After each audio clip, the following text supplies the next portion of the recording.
Hello and welcome सभी का।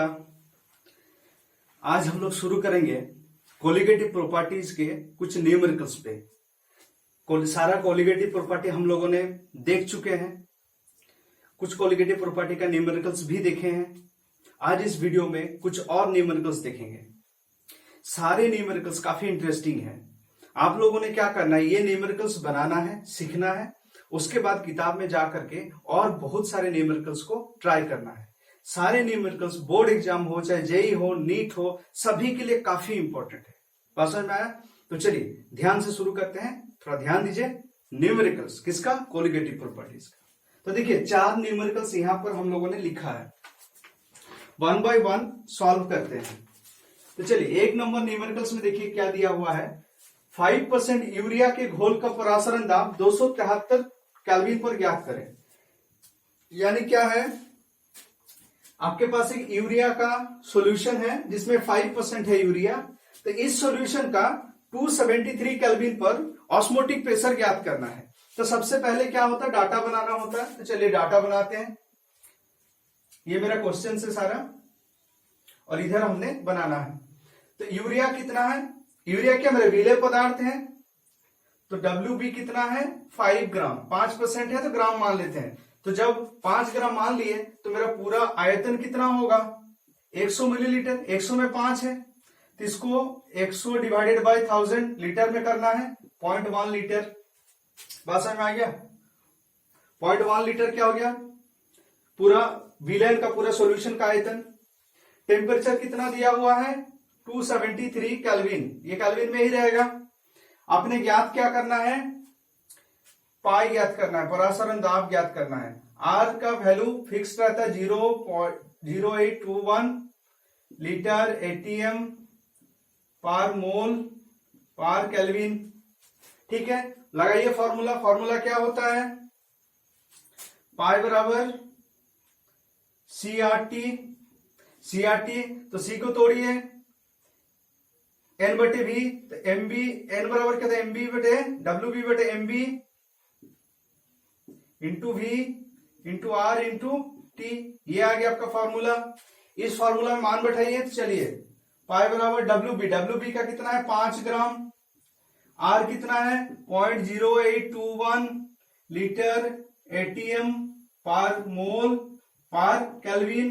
Temperature कितना, 273 kelvin divided by MB। Urea का MB कितना होता है, यूरिया का मॉलिक्यूलर वेट कितना होता है, 60। तो चलिए MB की जगह पर 60 और मेरा वॉल्यूम कितना है, 0.1 लीटर। इसको कैलकुलेशन करेंगे। कैलकुलेशन करने पे आएगा 18.68 ATM। सबसे पहले देखिए न्यूमेरिकल्स में क्या है, सबसे पहले क्वेश्चन को समझिए। क्वेश्चन को जैसे आप समझ गए उससे डाटा बनाइए, डाटा को फॉर्मूला में पुट कीजिए, आपका न्यूमेरिकल्स हो जाएगा। चलिए स्क्रीनशॉट लीजिए, फिर दूसरा न्यूमेरिकल्स।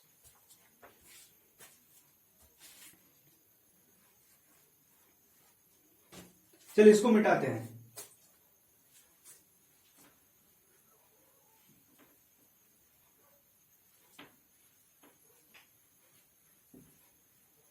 चलिए दूसरा न्यूमेरिकल्स क्या दिया हुआ है, 15 डिग्री सेल्सियस पर गन्ने के 5% विलयन का परासरण दाब ज्ञात कीजिए। कुछ हद तक वैसा ही न्यूमेरिकल्स है।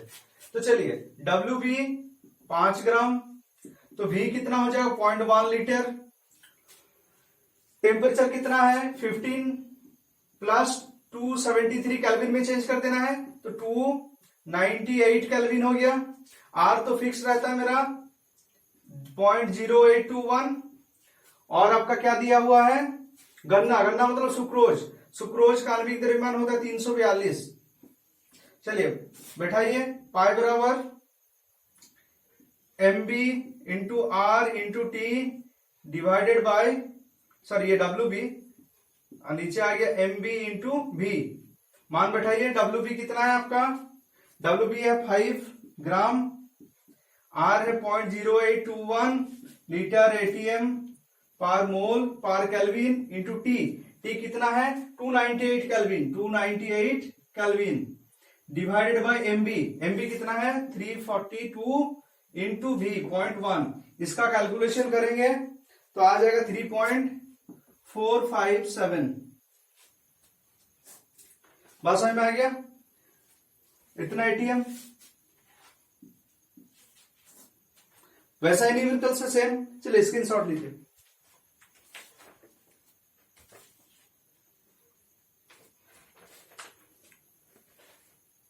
चलिए अब इसको मिटाते हैं।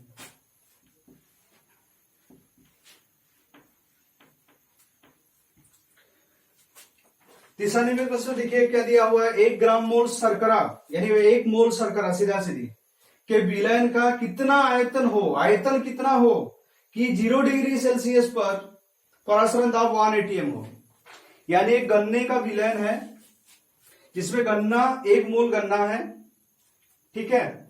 0 डिग्री सेल्सियस पे पूछ रहा है कि कितना वॉल्यूम लिया जाए शर्करा का ताकि उस विलयन का परासरण दाब 1 एटीएम हो जाए। तो चलिए पहले हम लोग लिखते हैं, डाटा बनाते हैं। मोल n बराबर है 1, ठीक है, 1 मोल। उसके बाद क्या है, दाब एटीएम, 1 एटीएम दाब है, परासरण दाब। और क्या दिया हुआ है, टेम्परेचर दिया है 0 डिग्री सेल्सियस मतलब 273 केल्विन। आर का वैल्यू तो फिक्स रहता है 0.0821। चलिए आपको क्या निकालना है, हम लोगों का फॉर्मूला क्या है, पाई बराबर CRT। इसी फॉर्मूला को हम लोग C को तोड़ देते हैं N/V into R into T। हो सकता है ना, ये थ्योरी में हम लोगों ने देख चुका है। चलिए तो पाई बराबर हमको n निकालना है, तो चलिए n के फॉर्म में लिखते हैं। तो n बराबर क्या हो जाएगा, pi into V divided by R into T होगा ना। चलिए पाई का मान कितना है, परासरण दाब 1 एटीएम है, V कितना है मेरा, वो तो निकालना है। V n कितना है, 1 है। R कितना है 0.0821, T कितना है 273 केल्विन। तो चलिए V के फॉर्म में लिखते हैं। तो V बराबर कितना हो जाएगा 0.0821 इंटू 273, सीधा सीधी बराबर कितना हो जाएगा, इसको कैलकुलेशन कर देने पे आएगा 22.4 लीटर। आप लोगों ने क्या कर, सारे यूनिट को लिख करके करना है, ठीक है। हम यह शॉर्टकट में कर दे रहे हैं, आप लोगों को सारे यूनिट को डालना है। लास्ट में देखिएगा आपका यूनिट लीटर ही बचेगा, ठीक है। हमेशा न्यूमेरिकल्स जब आप बनाएंगे सारे यूनिट को डालने मत भूलिए। बात समझ में आ गया? तो सिंपल है। चलिए स्क्रीनशॉट लीजिए।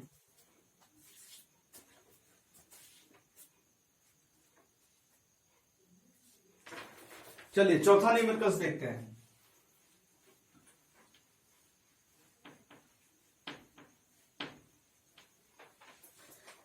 चौथा न्यूमेरिकल्स, चौथा में क्या पूछ रहा है, 2.5 लीटर जल में घुले CaCl2 की मात्रा कितना होगा ज्ञात करें, उसके घोल का परासरण दाब इतना है। तो एक विलयन है 2.5 लीटर का जिसमें CaCl2 डाला हुआ है। CaCl2 कितना डाला हुआ है ये आपसे पूछ रहा है, और दे दिया है विलयन का टेम्परेचर है 27 डिग्री सेल्सियस और परासरण दाब है 0.75। तो चलिए पहले हम जो है मेरे पास डाटा बनाते हैं। 2.5 लीटर है, आयतन वॉल्यूम, टेम्परेचर है मेरे पास 27 मतलब 300 केल्विन, परासरण दाब दिया है 0.75 एटीएम, ठीक है, और तो कुछ नहीं है। और भांटो फैक्टर दे दिया CaCl2 के लिए इतना। चलिए तो पाई बराबर क्या होता है CRT, ये तो हम लोगों ने पता है।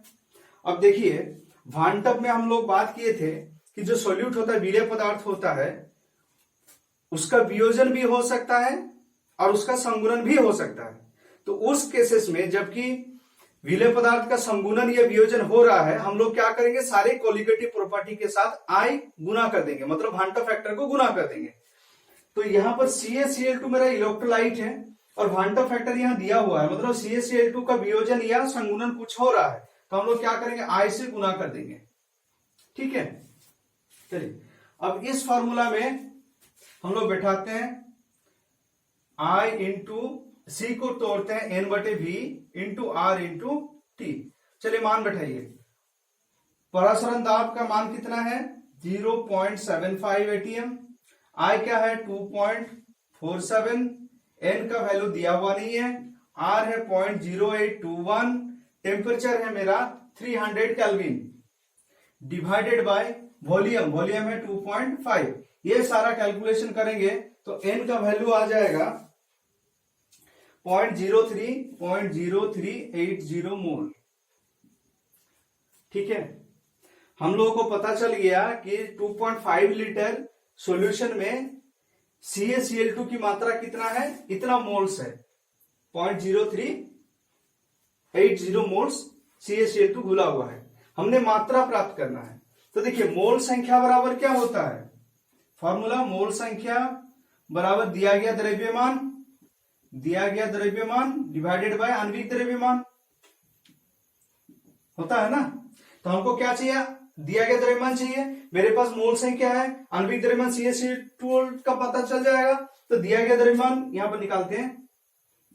दिया गया द्रव्यमान बराबर कितना होगा तब, मोल संख्या इंटू आणविक द्रव्यमान। बात समझ में आ रहा है ना। चलिए तो मोल कितना निकला 0.0380 और CaCl2 का आणविक द्रव्यमान कितना होगा, कैल्शियम का 40 है और इसका Cl का 35.5 इंटू 2 111। तो गुना कर देंगे तो कितना आ जाएगा 3.42 ग्राम। बात समझ में आ गया। हमसे पूछा था कि CaCl2 का मात्रा कितना है, तो उसका मोल हम लोग निकाल लिए। तो मोल संख्या इंटू आणविक नंबर आणविक द्रव्यमान बराबर क्या होता है, दिया गया द्रव्यमान। तो उससे हम लोगों का निकल गया कितना दिया गया द्रव्यमान है। तो ये 4 तरह का न्यूमेरिकल्स था, बड़ा आसान न्यूमेरिकल्स है। वैसे सही ढंग से अगर आपने थ्योरी को पढ़ोगे अगर आप, तो आपको न्यूमेरिकल्स हार्ड नहीं लगेगा। सबसे पहले आपको जानना है कि न्यूमेरिकल्स में पूछ क्या रहा है आपसे, और दूसरी बात आपको जानना है क्या क्या डाटा दिया हुआ है, और तीसरा हम लोगों ने रिलेशन में डाल देना है, फिर तो निकल के आएगा जो आंसर है। ठीक है, तो अच्छा से न्यूमेरिकल्स को बनाइए और किताब में और जाकर के दूसरे टाइप के न्यूमेरिकल्स को बनाने का प्रयास कीजिए। ठीक है, चलिए, थैंक यू।